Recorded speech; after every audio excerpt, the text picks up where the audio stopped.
একটি ex army তার নিজের স্ত্রীর সাথে এত জঘন্য ব্যবহার করেছিল, তার নিজের রাগকে কন্ট্রোল করতে না পেরে এত জঘন্য জঘন্য কাজ করেছিল, তা শুনলে আপনার মাথা হ্যাং হয়ে যাবে।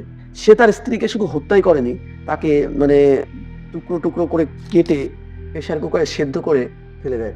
সাসপেক্ট সব সত্য কথা বলেছিল, তাও পুলিশের মধ্যে সন্দেহ এখনো যায়নি। এখনো পর্যন্ত কেসটা চলছে। কি ঘটনা ঘটেছিল, পুলিশ কেন তার কথায় বিশ্বাস করছিল না, এবং সে স্বীকারোক্তি দেওয়ার সত্ত্বেও পুলিশ এখনো মামলাটিকে একটি নিখোঁজ মামলা হিসেবে চালিয়ে যাচ্ছে। পুলিশ কোনো ভুল করছে, নাকি যে সাসপেক্ট সেই কোনো চালাকি করছে, সমস্ত বিষয়টা জানতে পারবেন আজকের ভিডিওতে। তো ভিডিওটা শুরু করা যাক। শুরু করার আগে একটা রিকোয়েস্ট করব, যদি আমাদের প্রচেষ্টা আপনার ভালো লেগে থাকে তাহলে আমাদের চ্যানেলটাকে সাবস্ক্রাইব করে আমাদের উৎসাহ বাড়াবেন। আপনাদের সাবস্ক্রাইবের খুব প্রয়োজন। তো চলুন শুরু থেকে শুরু করা যাক।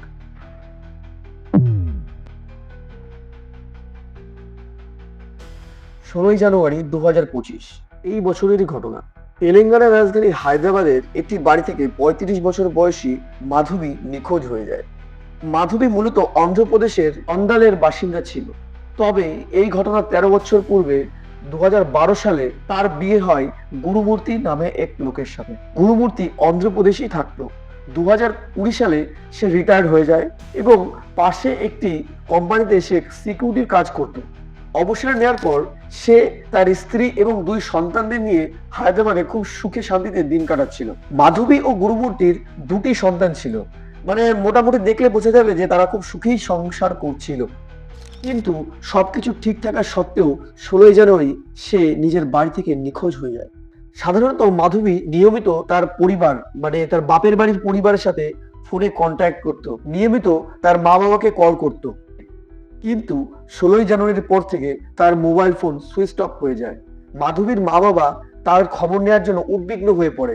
তারা আশেপাশের লোকজনদের কল করে এবং তার খবর নেওয়ার চেষ্টা করে, কিন্তু এতেও যখন তার খবর পাওয়া যায় না, তখন তারা তার জামাইকে কল করে। 18 জানুয়ারি তার বাবা মা তার জামাইয়ের কাছে আসে, মানে গুরুমূর্তির সাথে দেখা করতে আসে তার বাড়িতে। কিন্তু গুরুমূর্তি এতে যা জানায় তা শুনে তার বাবা মা অবাক হয়ে গেছে, এবং এটা অস্বাভাবিক জিনিস যেটা সে বলেছিল। সে জানায় 2 দিন আগে মাধবী এবং তার মধ্যে খুব ঝগড়া হয়েছিল পৌষ সংক্রান্তিতে বাপের বাড়িতে যাওয়া উপলক্ষে নিয়ে। এই ঝগড়ার পরে সে রাগ করে বাড়ি থেকে বেরিয়ে যায়। সন্দেহজনক বিষয় হচ্ছে 2 দিন আগে রাগ করে সে তার বাড়ি ছেড়ে বেরিয়ে গেছে, কিন্তু গুরুমূর্তি তার বাবা মাকে জানায়নি এবং নিজেও খোঁজ নেওয়ার চেষ্টা করেনি। জিনিসটা খুবই সন্দেহজনক লাগে গুরুমূর্তির শ্বশুর শাশুড়ি, মানে মাধবীর মা বাবার। মাধবীর মা বাবা হতবাক হয়ে যায় এই কথা শুনে। তারা আশেপাশে সমস্ত রকমের চেষ্টা করে খুঁজে বের করার, এবং তারা আত্মীয়দের কল করে এবং আশেপাশে তাদের যত গ্রামের লোকজন ছিল বা এলাকার লোকজন ছিল তাদের সবার কাছ থেকে খবর নেয়। এছাড়াও মাধবীর সাথেও যারা কন্ট্যাক্টে ছিল তাদের কাছ থেকেও খবর নেওয়া হয়। কিন্তু যখন কোনো সূত্র পাওয়া গেল না, তখন অবশেষে তার মেয়ের নিখোঁজ হওয়ার রিপোর্ট দায়ের করার সিদ্ধান্ত নেয়। হায়দ্রাবাদে পৌঁছে প্রথম তারা গুরুমূর্তির সঙ্গে কথা বলেন। তারপর 3 জন একসঙ্গেই মিরপিট থানায় গিয়ে মাধবীর নিখোঁজ হওয়ার রিপোর্ট দায়ের করেন। কিন্তু এই রিপোর্টে মাধবীর মা বাবা ও স্বামী একসঙ্গে দায়ের করেছিল, কিন্তু আসল সত্য ছিল যে শেষবার মাধবী তার স্বামীর সাথেই ছিল, মানে শেষ যে ইন্টারাকশন সেটা ছিল তার স্বামীর সাথে। এই কারণে পুলিশ প্রথমে তার বাবা মার কাছে জিজ্ঞেস করে, তারপর তার স্বামীর কাছে জিজ্ঞাসাবাদ করা শুরু করে। এই পরিস্থিতিতে পুলিশ মাধবীর বাবা ও মায়ের পাশাপাশি গুরুমূর্তিকেও জিজ্ঞাসাবাদ করার সিদ্ধান্ত নেয়। গুরুমূর্তি পুলিশের কাছে জানায় যে 16 জানুয়ারি মাধবী মকর সংক্রান্তির ছুটিতে তার বাবার বাড়ি যেতে চাইছিল।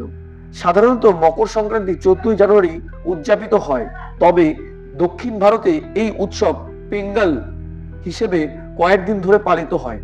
গুরুমূর্তি চায়নি যে তার স্ত্রী এবার মকর সংক্রান্তির সময় বাড়ির বাইরে থাক। আর এই বিষয় নিয়ে দুজনের মধ্যে তর্ক হয়, কথা কাটাকাটি হয়। এরপর রাগে মাধবী বাড়ি ছেড়ে চলে যান। কিন্তু এরপর গুরুমূর্তি এই বিষয় নিয়ে তার শ্বশুর শাশুড়িকে জানায়নি, বরং নিজেও খোঁজাখুঁজি করার চেষ্টা করেনি। পুলিশের মনে সন্দেহ জাগে, তাই পুলিশ এবার খুব কড়াকড়িভাবে জিজ্ঞাসাবাদের সিদ্ধান্ত নেয়। এইবার জিজ্ঞাসাবাদে যা তথ্য সামনে আসে তা শুনলে আপনি অবাক হয়ে যাবেন। এতে পুলিশও অবাক হয়ে গেছিল। গুরুমূর্তি স্বীকার করে সে তার স্ত্রীকে হত্যা করেছে। শুধু হত্যা নয়, বরং সে তার দেহকে গায়েব করে দিয়েছে। কিন্তু প্রশ্ন হচ্ছে দুদিনের মধ্যে সে এমন কি কাজ করলো যে যে মাধবীর মৃতদেহের কোনো অস্তিত্বই থাকলো না। যখন পুলিশ এ বিষয়ে নিয়ে গুরুমূর্তিকে জিজ্ঞাসাবাদ করে তখন সে রক্তহীন করা একটা স্বীকারোক্তি দেয় পুলিশকে। গুরুমূর্তি জানায় যে 16 জানুয়ারি যখন তাদের মধ্যে ঝগড়া চলছিল তখন তাদের 2 সন্তান বাড়িতে ছিল না, তারা পিসির বাড়িতে বেড়াতে গেছিল। সন্ধ্যায় ডিউটি থেকে ফিরে মাধবী এবং গুরুমূর্তি দুজনের মধ্যে কথা কাটাকাটি শুরু হয় এবং এই কথা কাটাকাটির কারণে গুরুমূর্তির মাথা গরম হয়ে যায় এবং সে তাকে গলা টিপে হত্যা করে। ঝগড়ার কারণ হিসাবে সে জানায় মাধবী তার বাপের বাড়িতে পুজো উপলক্ষে যেতে চেয়েছিল কিন্তু গুরুমূর্তি যেতে দিতে রাজি ছিল না। সন্ধ্যায় ডিউটি থেকে ফিরে গুরুমূর্তি এবং মাধবী একে অপরের সাথে ঝগড়া করতে শুরু করে। মাধবী উৎসবের উদ্দেশ্যে তার বাপের বাড়ি যেতে চেয়েছিল কিন্তু গুরুমূর্তি তাকে যেতে দিতে রাজি ছিল না। এই নিয়ে দুজনের মধ্যে কথা কাটাকাটি হয় এবং গুরুমূর্তি তার গলা টিপে ধরে এবং ততক্ষণ পর্যন্ত ছাড়ে না যতক্ষণ না সে মারা যায়। কিন্তু এরপরে গুরুমূর্তি এক ভয়ঙ্কর কাণ্ড ঘটায়। এই মৃতদেহকে লুকানোর চেষ্টা করে এবং অনেক উপায় ভাবতে শুরু করে এবং তার এই শয়তানি মাথায় এক জঘন্যতম নির্মম পরিকল্পনা আসে। সে মাধবীর মৃতদেহকে বাথরুমে টেনে নিয়ে যায় এবং ছোট ছোট টুকরো করে কেটে ফেলে। তারপর গুরুমূর্তি সেই ছোট ছোট টুকরোকে বাড়িতে রাখা প্রেসার কুকারে সেদ্ধ করতে শুরু করে। তার কারণ ছিল যখন এই মৃতদেহকে সে কোনো জায়গায় রাখবে বা কোনো জায়গায় ফেলে দিয়ে আসবে তার থেকে যাতে দুর্গন্ধ না বেরোয়। মানে যে প্রেসার কুকারে মাধবী সবার জন্য খাবার রান্না করতো সেই প্রেসার কুকারেই আজ তাকে মানে নির্মমভাবে ফুটানো হচ্ছে। বিষয়টা খুবই খারাপ। গুরুমূর্তি চাইছিল যাতে কোনো রকমের প্রমাণ তার বাড়িতে না থাকে। এই কাজ করতে গুরুমূর্তির মোট 3 দিন সময় লেগেছিল। এরপর সে এক এক করে প্রতিটা দেহের টুকরো মানে পার্টস গুলোকে একটা ব্যাগে ভরে এবং পাশের একটি ঝিলে গিয়ে ফেলে দিয়ে আসে। তবে যে হাড়গুলো ছিল সেগুলো ব্যাগে ভরতে খুব একটা অসুবিধা হচ্ছিল, তাই সে ওই হাড়গুলোকে হামালদিস্তায় গুঁড়ো করে এবং সেই গুঁড়োগুলো ব্যাগের অন্যান্য অংশের সাথে মিশিয়ে ওই ঝিলে গিয়ে ফেলে দিয়ে আসে। এই কথা শুনে পুলিশ অবাক হয়ে যায় কিন্তু বিষয়টি বিশ্বাস করতে চাইছিল না। পুলিশ ভাবছিল হয়তো কোনো অপরাধকে ঢাকার জন্য, কোনো জঘন্যতম অপরাধকে ঢাকার জন্য সে এই স্বীকারোক্তিটা দিচ্ছিল। এরপর পুলিশ দ্রুত গুরুমূর্তিকে হেফাজতে নিয়ে নেয় এবং তদন্ত করতে শুরু করে। পুলিশ গুরুমূর্তিকে নিয়ে হায়দ্রাবাদের ভেঙ্কটেশ্বর নগরের কলোনিতে তার বাড়িতে পৌঁছায় যাতে তারা ভালোভাবে তল্লাশি চালিয়ে কোনো প্রমাণ সংগ্রহ করতে পারে। কিন্তু সেখানে এমন কোনো চিহ্নই পাওয়া গেল না যাতে এই ঘটনার সত্যতা প্রমাণ পায়। পুলিশ অবাক হয়ে যায় কারণ গুরুমূর্তির বাড়িতে এত খোঁজাখুঁজি করার পরও কোনো ছোটখাটো প্রমাণও পুলিশের হাতে আসে না। পুলিশ ফরেন্সিক এক্সপার্টদের ডাকে এবং তাদের স্ক্যান করার জন্য বলা হয় যাতে বোঝা যায় যে গুরুমূর্তি যেটা বলছে সেটা সত্যি কি না। পাশাপাশি পুলিশ গুরুমূর্তির বাড়ির আশেপাশে সিসিটিভি গুলোকে চেক করতে শুরু করে। পুলিশ বাড়ির সিসিটিভি ক্যামেরার ফুটেজ পরীক্ষা করে। সিসিটিভি ফুটেজ থেকে পুলিশের হাতে কিছু গুরুত্বপূর্ণ প্রমাণ আসে যা এই মামলাকে আরো রহস্যময় করে তোলে। আসলে পুলিশ দেখতে পায় যে মাধবী শেষবারের মতো বাড়ির ভিতরে প্রবেশ করেছিল ঠিকই কিন্তু তার বেরিয়ে যাওয়ার কোনো ফুটেজ নেই। অথচ গুরুমূর্তি যাওয়া আসার বেশ কয়েকটি ফুটেজ ছিল।